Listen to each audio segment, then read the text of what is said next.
Samuel's apartment was filled with the sounds of the city. Nairobi's skyline looked nice at dusk, the towers catching the last bits of sunlight. Inside, it smelled a bit like roasted coffee and polished wood. Samuel had just closed his laptop, feeling good about his day's work.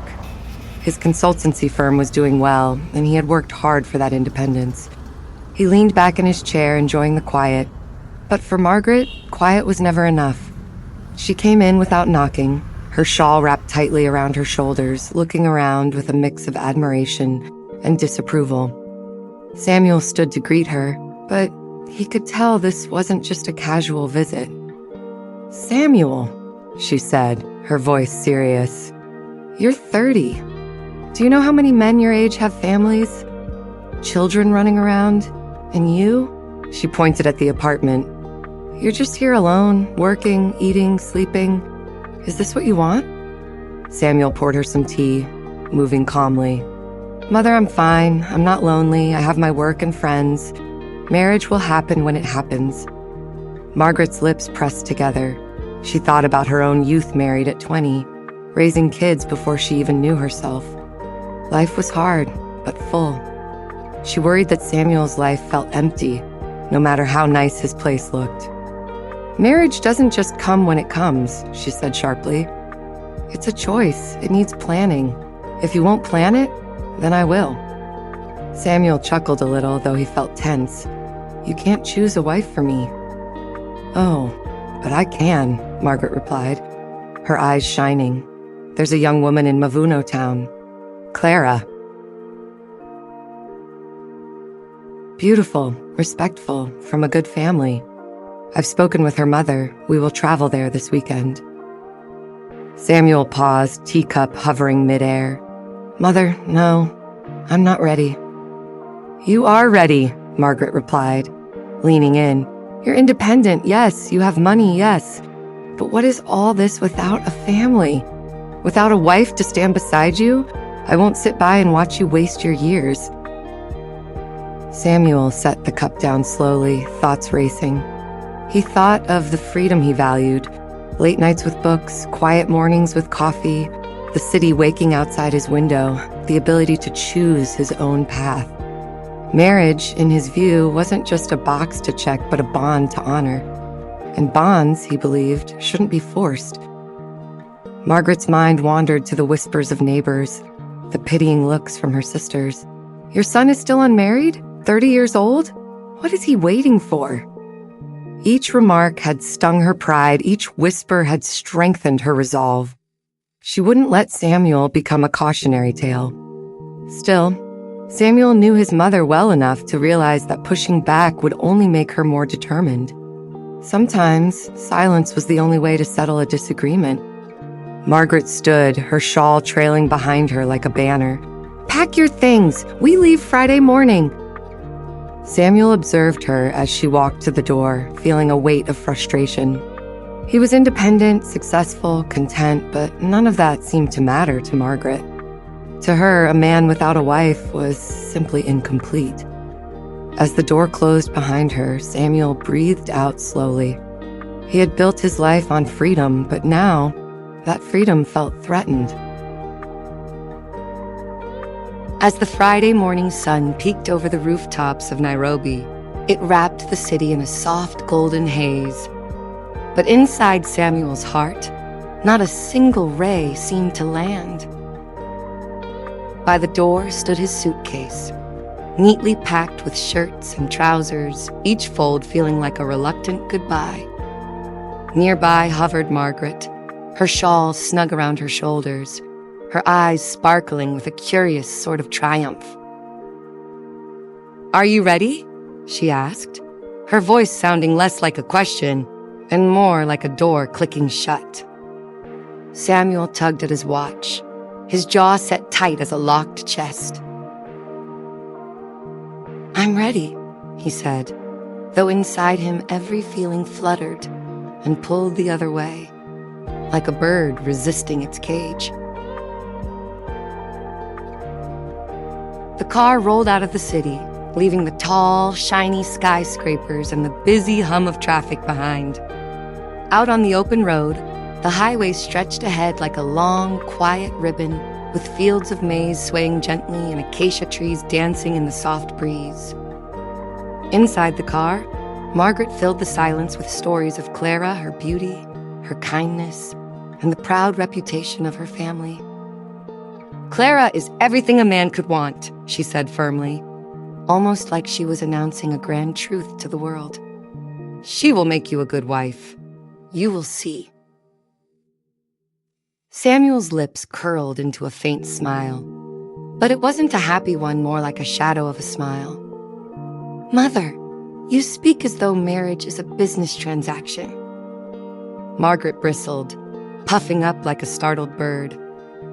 "Marriage is not a transaction. It is survival. It is legacy. Do you think your father and I married for romance?" "Oh no. We married to build a family, to secure a future. And look at you now, educated, successful. That is the fruit of duty, not of foolish passion." Samuel turned his gaze back to the road ahead, the wheels humming softly beneath them. He didn't want to argue anymore. He knew her mind was set, solid as stone, and no amount of words could change it.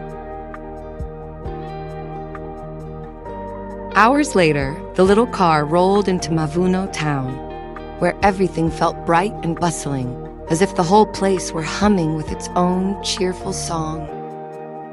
Vendors called out their wares like playful melodies. Children chased one another through warm clouds of dust, and women walked gracefully with baskets perched on their heads. The air smelled of roasted maize and fresh earth like a welcome hug from the town itself. Margaret's face lit up. "This is where Clara lives," she said, her voice full of certainty. "A good home, a good family. You will thank me one day." Samuel breathed out slowly, his chest heavy, like he was carrying a secret sigh. Still, he followed her through the winding little lanes until they arrived at a modest but welcoming house. Margaret gave the wooden door a firm knock. It swung open, and instead of Clara, a young woman stood there, tall and bright, with eyes that seemed to hold laughter even before any sound escaped her lips. Her smile was warm, her presence soft and effortless, like a gentle breeze drifting in at just the right moment. Samuel felt something shift inside him, a quiet spark he didn't understand. "Clara has gone to the market with her mother," the young woman said, her voice light and sunny. "But please, come in! I am Elena!" Samuel's heart stumbled just a little. Elena. The name drifted through his mind like a soft melody carried by the wind. He stepped inside beside his mother, neither of them knowing that destiny had just rewritten the story Margaret thought she had already finished writing. The living room glowed with a soft, gentle coziness, the kind that made you want to curl up and stay while I. Woven mats lay neatly across the floor, and clay pots lined the shelves like quiet little guardians of the home. A faint swirl of spiced aroma drifted through the air, warm and comforting, like a friendly hug you could smell. Elena moved with an easy grace, almost like a breeze in human form, and she offered them seats with a smile that lit the room even more. "Would you like some tea?" she asked, her voice warm enough to melt right into Samuel's chest. Margaret nodded, pleased. "Yes, thank you. Clara's family always keeps a good home." Samuel watched Elena as she poured the tea, her movements slow and peaceful, her smile soft and real.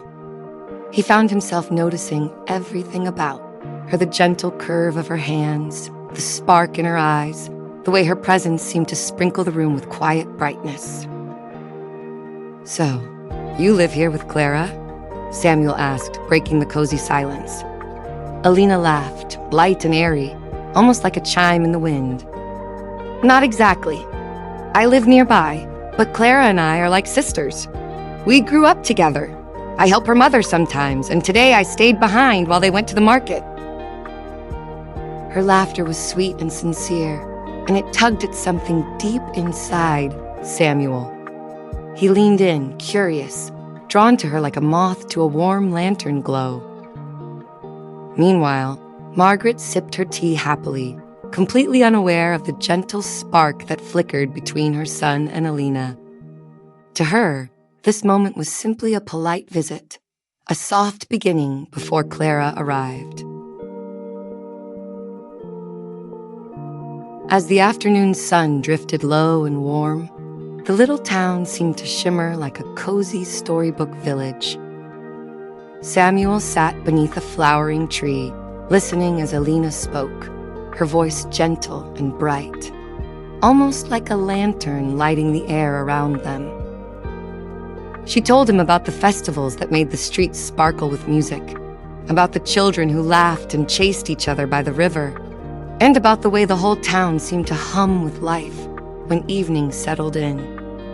Her words painted pictures, soft, glowing pictures, far more magical than any skyline he had once admired in Nairobi. "You seem happy here," Samuel murmured, his voice barely above a whisper. Elena looked at him with steady, shining eyes. "Happiness is not about where you live, but who you share it with." The words drifted, them like drifting stardust, slow and meaningful. Samuel felt something flutter in his chest, something warm and new, as if a tiny lantern had just been lit inside him. He had come all this way to see Clara, but in this gentle, glowing moment, he knew the truth. His heart had quietly chosen someone else. Margaret, unaware of the soft shift in the air, simply smiled and sipped her tea, waiting cheerfully for Clara to return. Samuel stayed silent, his gaze resting on Elena as if she were the first star appearing at dusk. And somewhere in that stillness, destiny took its very first step. As our little tale comes to a gentle close, thank you so much for listening. If the story warmed your heart even a little, please like, share, and subscribe so our cozy corner of wonder can keep on glowing. Your support is a lantern in the dark, and it is truly, deeply appreciated.